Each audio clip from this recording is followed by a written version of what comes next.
আজকে আমরা ক্লাস 10-এর প্রান্তিক বইয়ের ভৌতবিজ্ঞানের পদার্থের ভৌত রাসায়নিক ধর্মসমূহ অষ্টম অধ্যায়ের অনুশীলনীর প্রশ্নগুলো আলোচনা করব। দেখো, এটা পর্যায় সারণীর অন্তর্গত। আচ্ছা, প্রথমের প্রশ্নটা দেখো, 1.1-এ দেওয়া আছে যেটা যে প্রতিটি আচ্ছা 1.1-এ দীর্ঘ পর্যায় সারণীতে শ্রেণী সংখ্যা কত? A7, B8, C9, D18। সঠিক উত্তরটা এখানে হবে 18, কারণ এখানে দেখবে পর্যায় সারণীতে 18টা শ্রেণী রয়েছে। এরপর দেখো 1.2-এর দীর্ঘ পর্যায় সারণীর কোন শ্রেণীতে হ্যালোজেন মৌলগুলো অবস্থিত? এ শ্রেণী 1, বি শ্রেণী 16, সি শ্রেণী 17, ডি শ্রেণী 2। সঠিক উত্তরটা হবে সি এরটা, শ্রেণী 17। এরপর দেখো 1.3-র প্রদত্ত কোন ধর্মটি মৌলের পর্যায়গত ধর্ম নয়? এরটা হচ্ছে ঘনত্ব, বি এরটা হচ্ছে গলনাঙ্ক, সি এরটা হচ্ছে স্ফুটনাঙ্ক, ডি হচ্ছে তেজস্ক্রিয়তা। এর সঠিক উত্তরটা হবে ডি এরটা, তেজস্ক্রিয়তা। ঠিক আছে। এরপর দেখো 1.4-এর প্রদত্ত কোনটির পারমাণবিক ব্যাসার্ধ সর্বাধিক? A potassium, B hydrogen, C lithium, D sodium. সঠিক উত্তরটা হবে এ পটাশিয়াম। এরপর দেখো বি এর অতি সংক্ষিপ্ত উত্তরভিত্তিক প্রশ্ন, একটি শব্দ বা একটি বাক্যে উত্তর দাও। প্রথমের প্রশ্নটা দেখো 2.1-এর ক্ষার ধাতুগুলির দীর্ঘ পর্যায় সারণীর কোন গ্রুপের অন্তর্গত?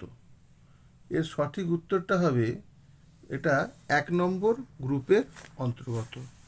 সঠিক উত্তরটা হবে কতটা? 1 নম্বর গ্রুপের অন্তর্গত।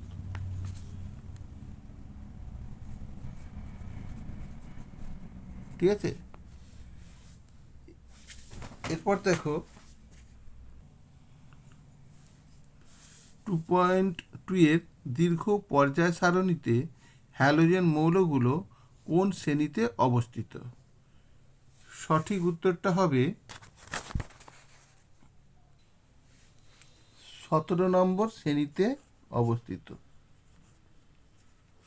17 নম্বর শ্রেণীতে অবস্থিত।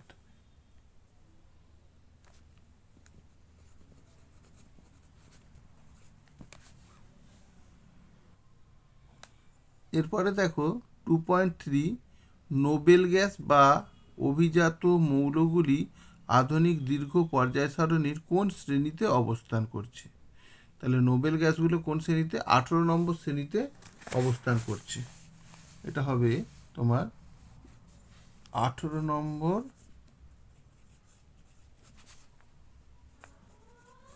শ্রেণীতে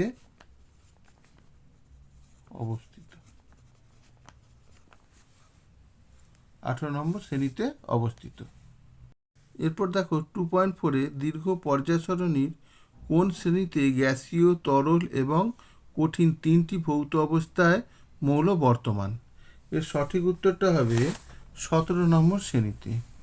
এর সঠিক উত্তরটা হবে দেখো 17 নম্বর শ্রেণীতে। দেখো ব্রোমিনটা হচ্ছে তরল, আর কঠিন হচ্ছে তোমার আয়োডিনটা হচ্ছে কঠিন, আর গ্যাসীয় অবস্থায় রয়েছে ক্লোরিন। এটা হচ্ছে ক্লোরিনটা হচ্ছে গ্যাসীয় অবস্থায় রয়েছে। সেই কারণে 17 নম্বর শ্রেণীতে আমার তিনটে স্টেজের মৌলই রয়েছে, কঠিন, তরল বা গ্যাস, এই তিনটে অবস্থার মৌলই বর্তমান। এরপরে দেখো 2.5-এর পর্যায় সারণীর কোনো নির্দিষ্ট পর্যায়ে মৌলগুলির তড়িৎ ঋণাত্মকতা কিভাবে পরিবর্তিত হয়? সঠিক উত্তরটি হবে পর্যায় বরাবর। পর্যায় বরাবর।